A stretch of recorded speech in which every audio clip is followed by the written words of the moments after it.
गुजरात के राज्यपाल आचार्य देवव्रत जी, यहां लोकप्रिय मुख्यमंत्री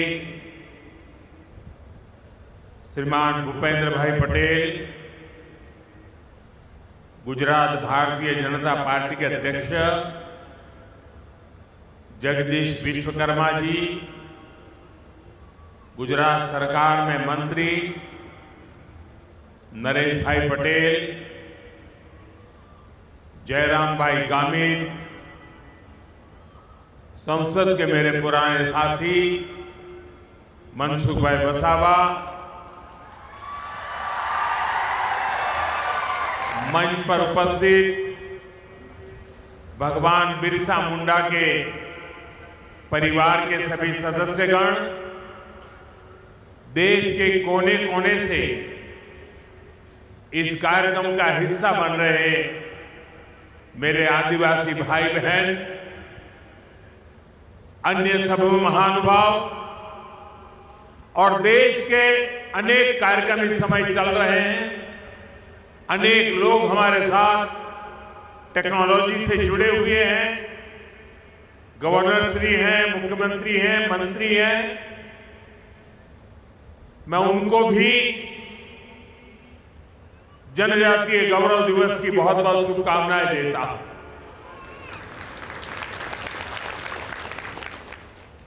आम तो मारे तुम्हारी पास आओ એટલે ગુજરાતી બોલવાનું હોય,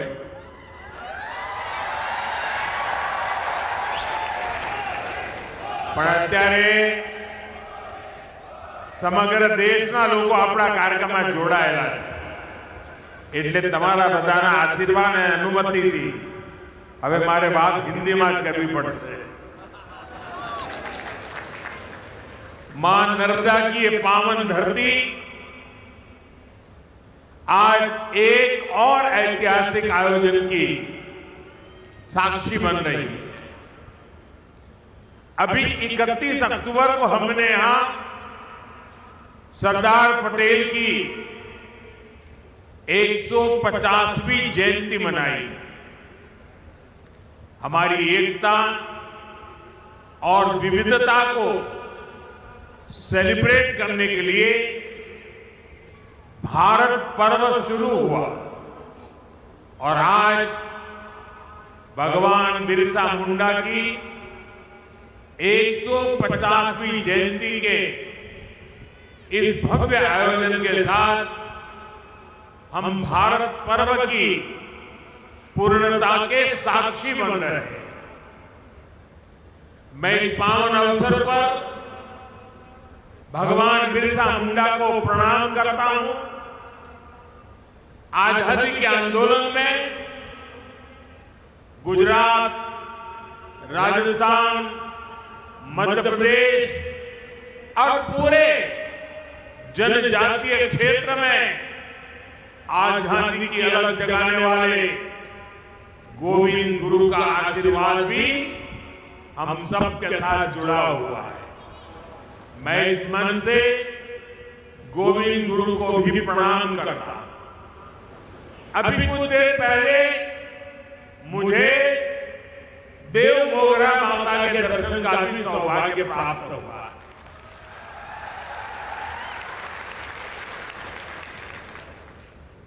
मैं मां के चरणों में भी फिर से नमन करता हूं।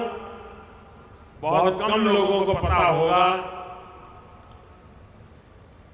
काशी विश्वनाथ कॉरिडोर उसकी चर्चा होती है, उज्जैन महाकाल की चर्चा होती है, अयोध्या के राम मंदिर की चर्चा होती है, केदारनाथ धाम की चर्चा होती है। पिछले एक दशक में ऐसे कई हमारे धार्मिक ऐतिहासिक स्थानों का विकास हुआ है, लेकिन बहुत कम लोगों को पता होगा। मैं 2003 में मुख्यमंत्री के रूप में जब कन्या शिक्षा के लिए देरियापाड़े में आया था और तब मैं मां के चरणों में नमन करने गया था। और उस समय वहां की जो स्थिति मैंने देखी थी, एक छोटी सी झोपड़ी जैसी जगह थी, और मेरे जीवन में जो पुनर्निर्माण के अनेक काम हुए होंगे, तो उसकी अगर मैं गर्व के साथ कह सकता हूं, उसकी शुरुआत देवमोगरा माता के इस स्थान के विकास से हुई। और आज जब मैं गया तो मुझे बहुत अच्छा लगा कि लाखों की तादाद में आप लोग वहां आते हैं, मां के प्रति अपार श्रद्धा, खासकर हमारे जनजातीय बंधुओं में। साथियों, डेडियापाड़ा और सागवाड़ा का एक क्षेत्र कबीर जी की शिक्षाओं से प्रेरित रहा, और मैं तो बनारस का सांसद हूं, और बनारस यानी संत कबीर की धरती, इसलिए संत कबीर का मेरे जीवन में एक अलग स्थान स्वाभाविक है। मैं इस मंच से उन्हें भी प्रणाम करता हूं। साथियों, आज यहां देश के विकास और जनजातीय कल्याण से जुड़े कई प्रोजेक्ट का लोकार्पण और शिलान्यास हुआ। पीएम जनमन और अन्य योजनाओं के तहत यहां 1 लाख परिवारों को पक्के घर दिए गए। बड़ी संख्या में एकलव्य मॉडल स्कूलों और आश्रम स्कूलों का लोकार्पण एवं शिलान्यास किया गया। बिरसा मुंडा ट्राइबल यूनिवर्सिटी में श्री गोविंद गुरु चैन की स्थापना भी हुई है। स्वास्थ्य, सड़क और यातायात से जुड़े कई और प्रोजेक्ट भी शुरू हुए हैं। मैं सभी विकास कार्यों के लिए, सेवा कार्यों के लिए, कल्याण योजनाओं के लिए आप सभी को, विशेष करके गुजरात के और देश के मेरे जनजातीय परिवारों को बहुत बहुत बधाई देता हूं।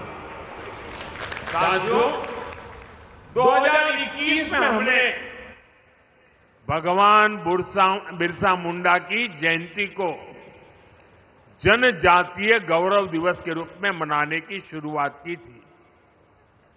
जनजातीय गौरव हजारों वर्षों से हमारे भारत की चेतना का अभिन्न हिस्सा रहा है।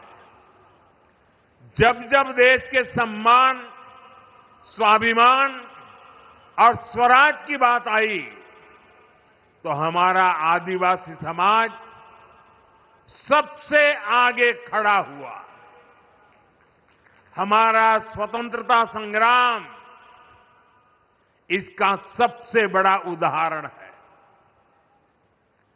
आदिवासी समाज से निकले कितने ही नायक नायिकाओं ने आजादी की मशाल को आगे बढ़ाया। तिलका मांझी, रानी गाइदिन्ल्यू, सीधो कान्हो, भैरव मुर्मू, बुद्धो भगत, जनजातीय समाज को प्रेरणा देने वाले अल्लूरी सीताराम राजू, इसी तरह मध्य प्रदेश के तात्या भील, छत्तीसगढ़ के वीर नारायण सिंह, झारखंड के तेलंगा खड़िया, असम के रूपचंद कंवर और ओडिशा के लक्ष्मण नायक, ऐसे कितने ही वीरों ने आजादी के लिए अपार त्याग किया, संघर्ष किया, जीवन भर अंग्रेजों को चैन से बैठने नहीं दिया। आदिवासी समाज ने अनगिनत क्रांतियों की आजादी के लिए अपना लहू बहाया। साथियों, यहां गुजरात में भी जनजातीय समाज के ऐसे कितने ही शूरवीर देशभक्त हैं गोविंद गुरु जिन्होंने भगत आंदोलन का नेतृत्व किया, राजा रूपसिंह नायक जिन्होंने पंचमार में ब्रिटिश सरकार के खिलाफ लंबी लड़ाई लड़ी, मोतीलाल तेजावत जिन्होंने एक ही आंदोलन चलाया, और अगर आप पाल चितरिया जाएंगे तो सैकड़ों आदिवासियों की शहादत का वहां स्मारक है। जलियांवाला बाग जैसी वो घटना साबरकांठा के पाल चितरिया में हुई थी। हमारी दसरी बेन चौधरी जिन्होंने गांधी जी के सिद्धांतों को आदिवासी समाज तक पहुंचाया। स्वतंत्रता संग्राम के ऐसे कितने ही अध्याय जनजातीय गौरव और आदिवासी शौर्य से रंगे हुए हैं। भाइयों बहनों, स्वतंत्रता आंदोलन में ट्राइबल समाज के योगदान को हम भुला नहीं सकते हैं, और आजादी के बाद यह काम होना चाहिए था। लेकिन कुछ ही परिवारों को आजादी का श्रेय देने के मोह में मेरे लक्षावधि आदिवासी भाई बहनों की त्याग, तपस्या, बलिदान को नकार दिया गया। और इसलिए 2014 के पहले देश में कोई भगवान बिरसा मुंडा को याद करने वाला नहीं था। सिर्फ उनके अगल बगल के गांव तक पूछा जाता था। हमने उस परिस्थिति को बदला। क्यों? हमारी अगली पीढ़ी को भी पता होना चाहिए कि मेरे आदिवासी भाई बहनों ने हमें कितना बड़ा तोहफा दिया है, आजादी दिलवाई है। और इसी काम को जिंदा करने के लिए, आने वाली पीढ़ी को स्मरण रहे इसलिए हमने देश में कई ट्राइबल म्यूजियम बनाए जा रहे हैं। यहां गुजरात में भी राजपीपला में ही 25 एकड़ विशाल ट्राइबल म्यूजियम के लिए जमीन पर बहुत बड़ा म्यूजियम आकार ले रहा है। अभी कुछ दिन पहले मैं छत्तीसगढ़ भी गया था। वहां भी मैंने शहीद वीर नारायण सिंह जनजातीय संग्रहालय का लोकार्पण किया था। वैसे ही रांची में जिस जेल में भगवान बिरसा मुंडा रहे, उस जेल में अब भगवान बिरसा मुंडा को और उस समय की आजादी के आंदोलन को लेकर के एक बहुत भव्य म्यूजियम बनाया गया है। साथियों, आज श्री गोविंद गुरु उनके नाम से एक चेयर जनजातीय भाषा संवर्धन केंद्र के रूप में उसकी स्थापना की गई है। यहां भील, गामित, वसावा, गरासिया, कोंकणी, संथाल, राठवा, नायक, डबला, चौधरी, कोकणा, कुंभी, वर्ली, डोडिया, ऐसी सभी जनजातियों की उनकी बोलियों पर अध्ययन होगा। उनसे जुड़ी कहानियां और गीतों को संरक्षित किया जाएगा। जनजातीय समाज के पास हजारों वर्षों के अनुभवों से सीखा हुआ ज्ञान का अपार भंडार है। उनकी जीवन शैली में विज्ञान छिपा है। उनकी कहानियों में दर्शन है। उनकी भाषा में पर्यावरण की समझ है। श्री गोविंद गुरु चेयर इस समृद्ध परंपरा से नई पीढ़ी को जोड़ने का काम करेगी। साथियों, आज जनजातीय गौरव दिवस का ये अवसर हमें उस अन्याय को भी याद करने का अवसर देता है जो हमारे करोड़ों आदिवासी भाई बहनों के साथ किया गया। देश में 6 दशक तक राज करने वाली कांग्रेस ने आदिवासियों को उनके हाल पर छोड़ दिया था। आदिवासी इलाकों में कुपोषण की समस्या थी, स्वास्थ्य सुरक्षा की समस्या थी, शिक्षा का अभाव था, कनेक्टिविटी का तो नामो निशान नहीं था। ये अभाव ही एक प्रकार से आदिवासी क्षेत्रों की पहचान बन गई थी और कांग्रेस सरकारें हाथ पर हाथ धरकर बैठी रही। लेकिन साथियों, आदिवासी कल्याण भाजपा की सर्वोच्च प्राथमिकता रही है। हम हमेशा इस संकल्प को लेकर चले कि हम आदिवासियों के साथ हो रहे अन्याय को समाप्त करेंगे, उन तक विकास का लाभ पहुंचाएंगे। देश को आजाद तो 1947 में हो गया था। आदिवासी समाज तो भगवान राम के साथ भी जुड़ा हुआ है, इतना पुराना है। लेकिन 6-6 दशक तक राज करने वालों को पता ही नहीं था कि इतना बड़ा आदिवासी समाज के विकास के लिए कुछ करने की जरूरत है।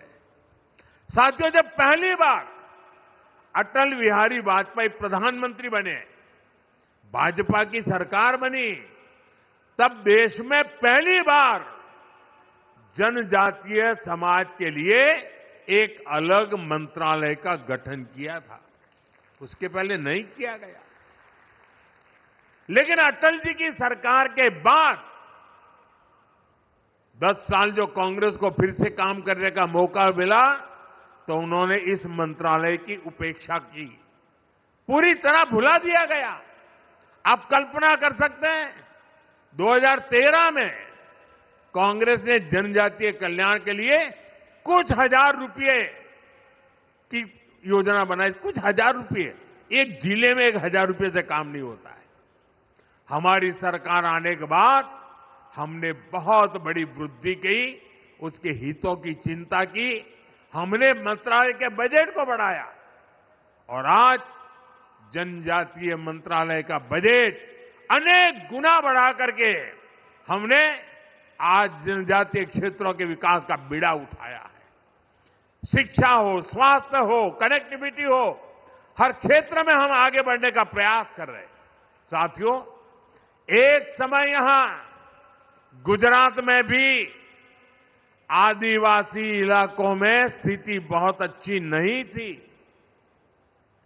हालात ये थी कि अंबाजी से उमरगांव तक पूरे आदिवासी पट्टे में एक भी साइंस स्ट्रीम की स्कूल तक नहीं थी। साइंस स्कूल नहीं थी। डेडियापाड़ा और सागबारा जैसे इलाकों में विद्यार्थियों को आगे पढ़ने का मौका नहीं मिल पाता था। मुझे याद है, जब मैं गुजरात का मुख्यमंत्री था तो मैंने यहां डेडियापाड़ा से ही कन्या केलवनी महोत्सव शुरू किया था।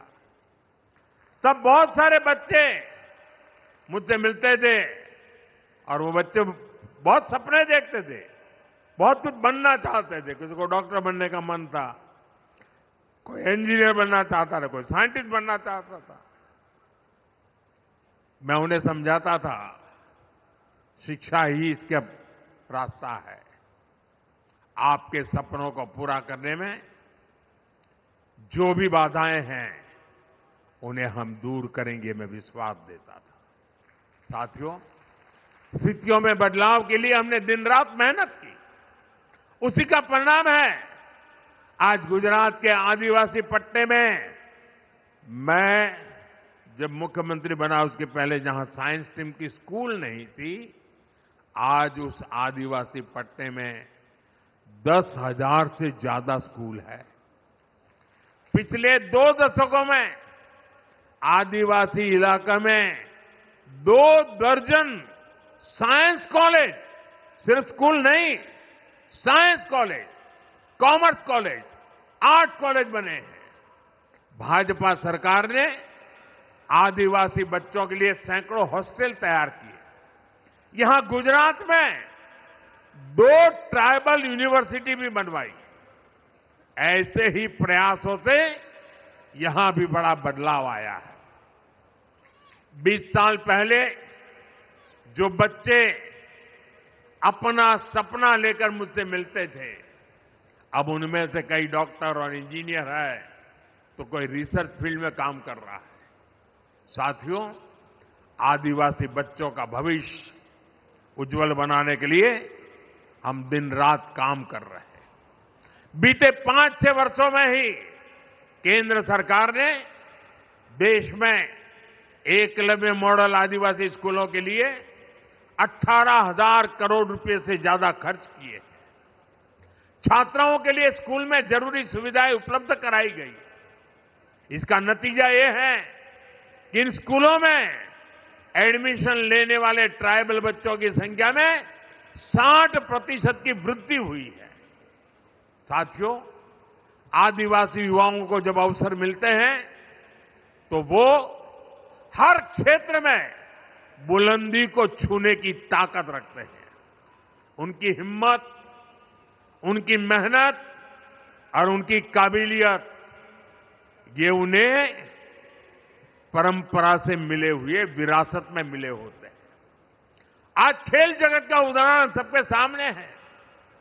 दुनिया में तिरंगे की शान बढ़ाने में आदिवासी बेटे बेटियों ने बहुत बड़ा योगदान दिया है। अभी तक हम सब मैरी कॉम, थोनाकल गोपी, दुती चंद और भाईचुंग भूटिया जैसे खिलाड़ियों के नाम जानते थे।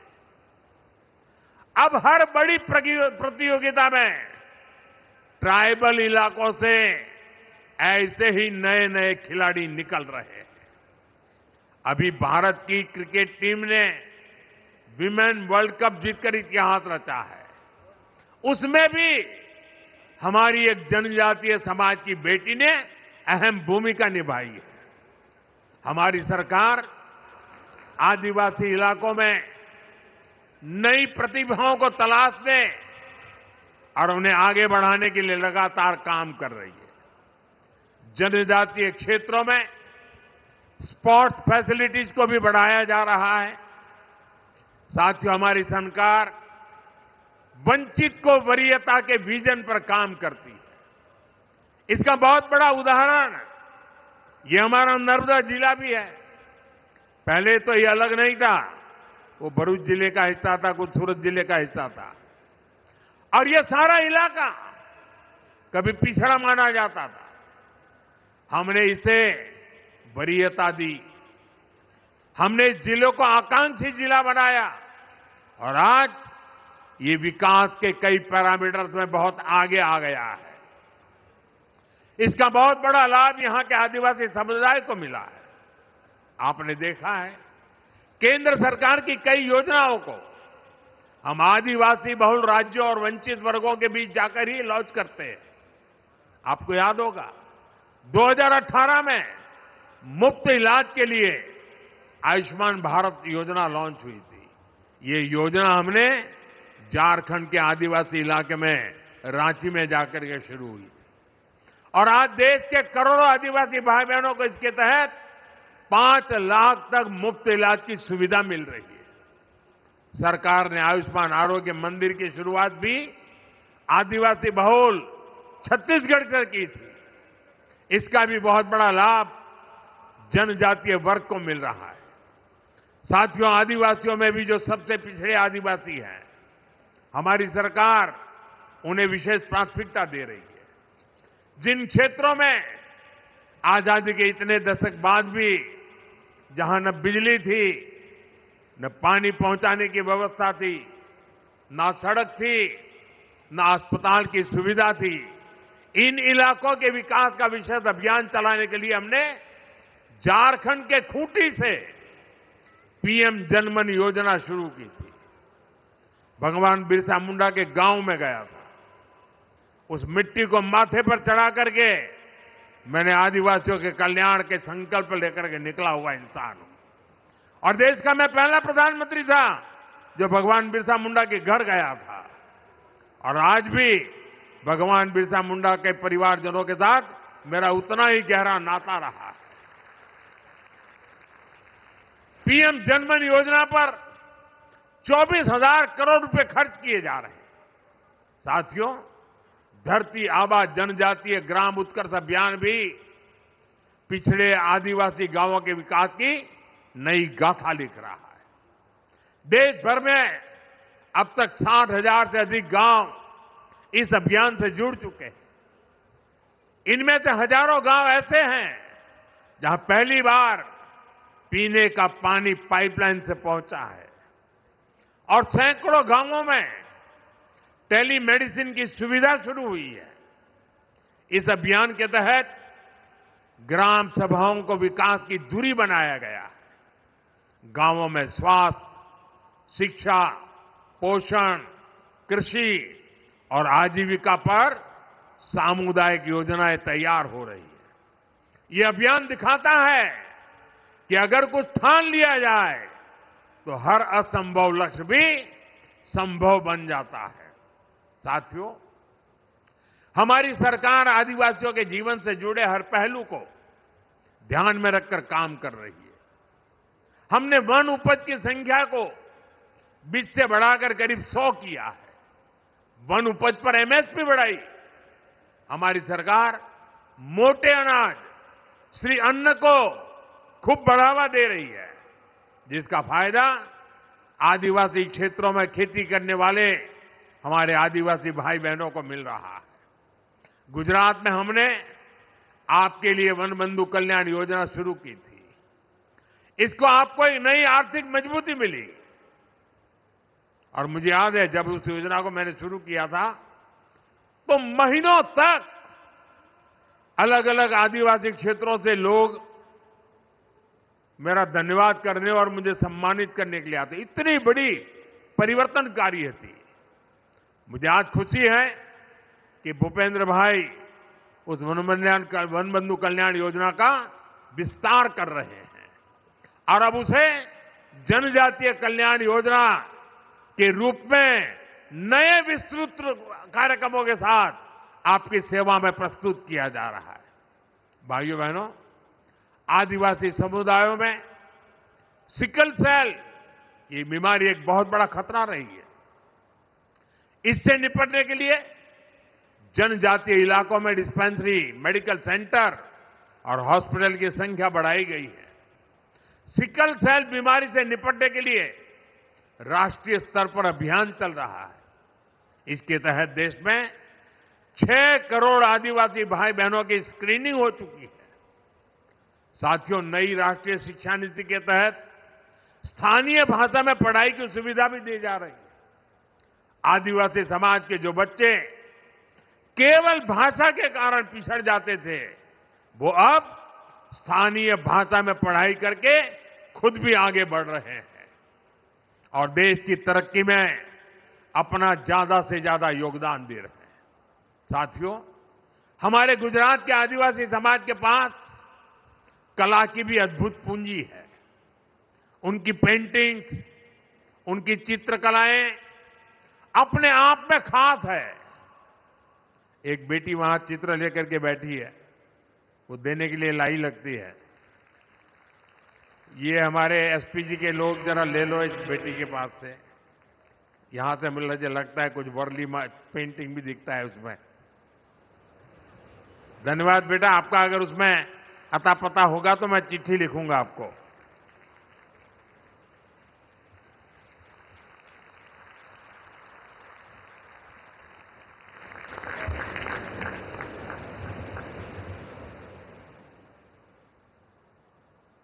बहुत बहुत धन्यवाद बेटा।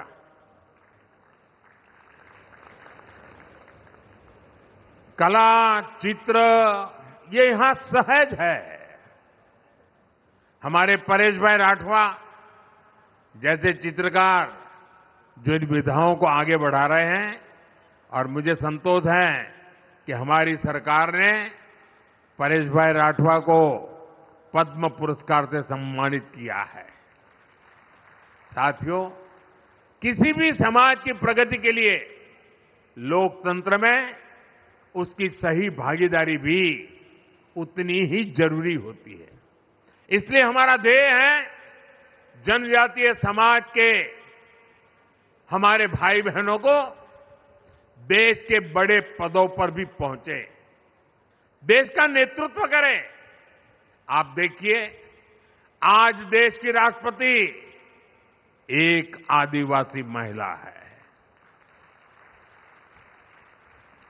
इसी तरह बीजेपी ने, एनडीए ने हमेशा आदिवासी समाज के हमारे होनहार साथियों को शीर्ष पदों पर पहुंचाने का प्रयास किया है। आज छत्तीसगढ़ के मुख्यमंत्री हमारे जनजातीय समाज के विष्णुदेव जी साय छत्तीसगढ़ का कायापलट कर रहे हैं। उड़ीसा में श्री मोहन चरण मांझी भगवान जगन्नाथ जी के आशीर्वाद से जनजातीय समुदाय के हमारे मांझी जी उड़ीसा का विकास कर रहे हैं। अरुणाचल प्रदेश में हमारे जनजातीय बंधु प्रेमा खांडू जी मुख्यमंत्री के रूप में काम कर रहे हैं। नागालैंड में हमारे जनजातीय बंधु नेफ्यू रियो काम कर रहे हैं। हमने कई राज्यों में आदिवासी मुख्यमंत्री बनाए। देश के कई राज्यों की विधानसभाओं में हमारी पार्टी ने आदिवासी स्पीकर बनाए। हमारे गुजरात के मंगूभाई पटेल मध्य प्रदेश में गवर्नर है।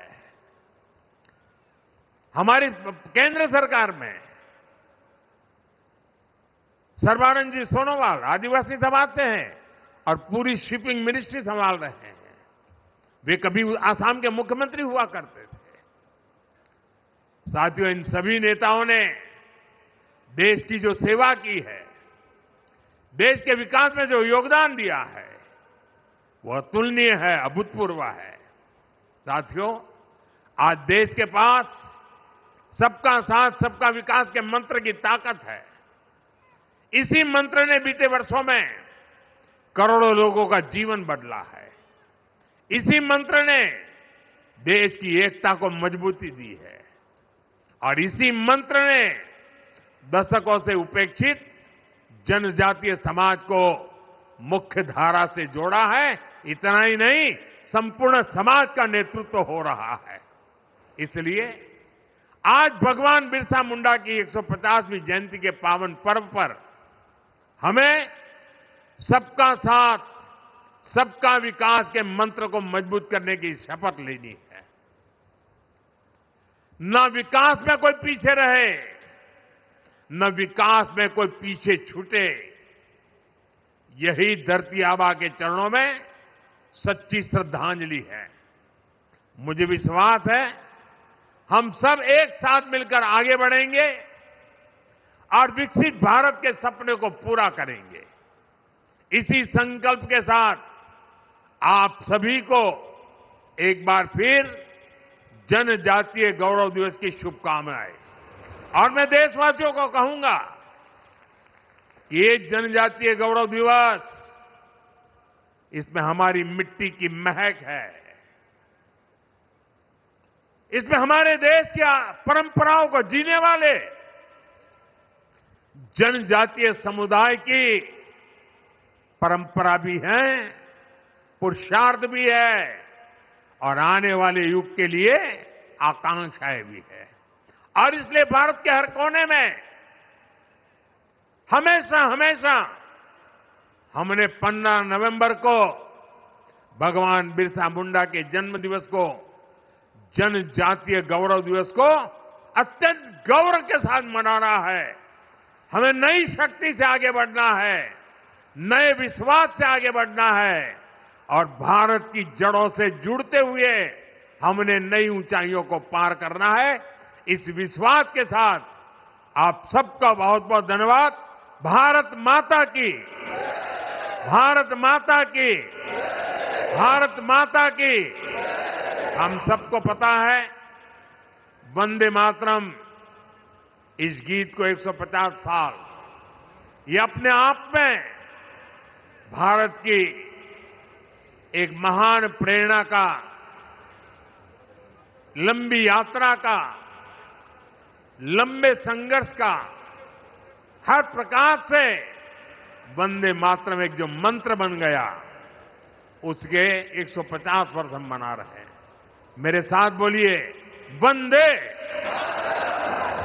वंदे वंदे वंदे वंदे वंदे वंदे वंदे वंदे। बहुत बहुत धन्यवाद।